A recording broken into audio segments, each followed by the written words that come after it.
हनुमान चालीसा सनातन परंपरा में लिखी गई पहली चालीसा है। कई लोगों की दिनचर्या हनुमान चालीसा पढ़ने से शुरू होती है। हनुमान चालीसा की शुरुआत से अंत तक सफलता के कई सूत्र हैं। आइए जानते हैं हनुमान चालीसा से आप अपने जीवन में क्या क्या बदलाव ला सकते हैं। हनुमान चालीसा की शुरुआत गुरु से हुई है। श्री गुरु चरण सरोज रज निज मनु मुकुर सुधारे, अर्थात आपने गुरु के चरणों की धूल से अपने मन के दर्पण को साफ करता हूँ। गुरु का महत्व चालीसा की पहले दोहे की पहली लाइन में लिखा गया है। जीवन में गुरु नहीं है तो आपको कोई आगे नहीं बढ़ा सकता। गुरु की आपको सही रास्ता दिखा सकते हैं। इसीलिए तुलसीदास जी ने लिखा है कि गुरु के चरणों की धूल से मन के दर्पण को साफ करता हूँ। आज के दौर में गुरु हमारा मेंटर भी हो सकता है, बॉस भी हो सकता है। माता पिता को पहला गुरु ही कहा गया है। समझने वाली बात है कि गुरु यानी अपने से बड़ों को सम्मान करना जरूरी है। अगर तरक्की की राह पर आगे बढ़ना है तो विनम्रता के साथ बड़ों का सम्मान करें। साथ ही साथ इसमें बताया गया है कि ड्रेसअप का रखें ख्याल। चालीसा की चौपाई है, कंचन बरन बिराज सुबेसा, कानन कुंडल कुंचित केसा, अर्थात आपके शरीर का रंग सोने की तरह चमकीला है। सर्वेश यानी अच्छे वस्त्र पहने हैं, कानों में कुंडल हैं और बाल संवरे हुए हैं। आज के दौर में आपकी तरक्की इस बात पर निर्भर करती है कि आप रहते और दिखते कैसे हैं। फर्स्ट इम्प्रेशन अच्छा होना चाहिए। अगर आप बहुत गुणवान भी हैं लेकिन अच्छे से नहीं रहते हैं तो ये बात आपके करियर को प्रभावित करती है। इसीलिए रहन सहन और ड्रेसअप हमेशा अच्छा रखें। आगे पढ़ें हनुमान चालीसा में छिपे मैनेजमेंट के सूत्र। सिर्फ डिग्री काम नहीं आती है। विद्यावान गुणी अति चातुर, राम काज कर बेको आतुर, अर्थात आप विद्यावान हैं, गुणों की खान हैं, चतुर भी हैं, राम के काम करने के लिए सदैव आतुर रहते हैं। आज के दौर में एक अच्छी डिग्री होना बहुत ज़रूरी है, लेकिन चालीसा कहती है कि सिर्फ डिग्री होने से आप सफल नहीं होंगे।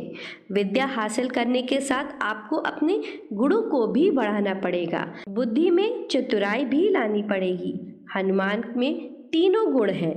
वे सूर्य के शिष्य हैं, गुणी भी हैं और चतुर भी हैं। अच्छा लिसनर बने। प्रभु चरित सुन बेको रसिया, राम लखन सीता मन बसिया, अर्थात आप रामचरित यानी राम की कथा सुनने में रसिक हैं। राम लक्ष्मण और सीता तीनों ही आपके मन में वास करते हैं। जो आपकी प्रायोरिटी है, जो आपका काम है, उसे लेकर सिर्फ बोलने में ही नहीं, सुनने में भी आपको रस आना चाहिए। अच्छा श्रोता होना बहुत ज़रूरी है। अगर आपके पास सुनने की कला नहीं है तो आप कभी अच्छे लीडर नहीं बन सकते। कहाँ कैसे व्यवहार करना है यह ज्ञान भी ज़रूरी है।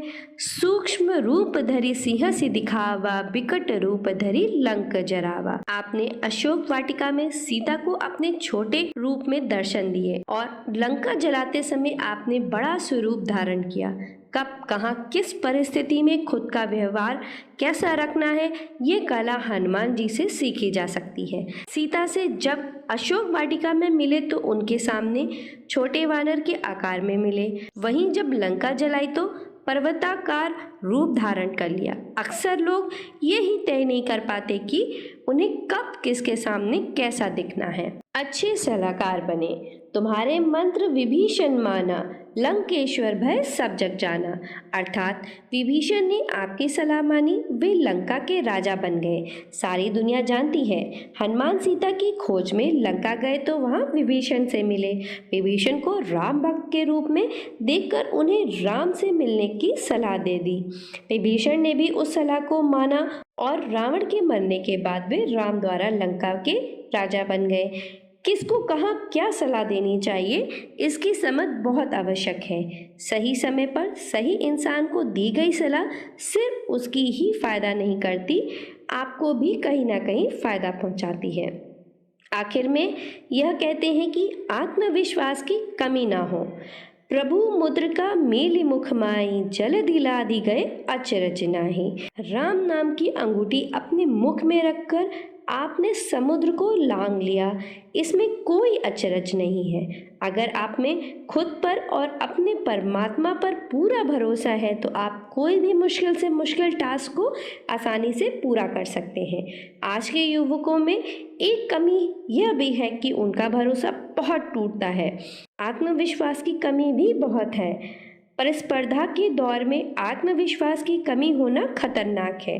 अपने आप पर भरोसा रखें। तो दोस्तों, ये थी हनुमान चालीसा की चौपाइयाँ, जिनके अर्थ हमारी रोज़मर्रा की ज़िंदगी के साथ जुड़े हुए हैं। आशा करती हूँ आपको यह बात समझ में आई होगी और नित्य अपने जीवन में हनुमान चालीसा का पाठ करना जोड़ लें। तो फिर मिलते हैं अगली वीडियो के साथ। सभी लोगों को जय श्री राम, जय हनुमान। आप सभी लोग को आपका दिन मंगलमय।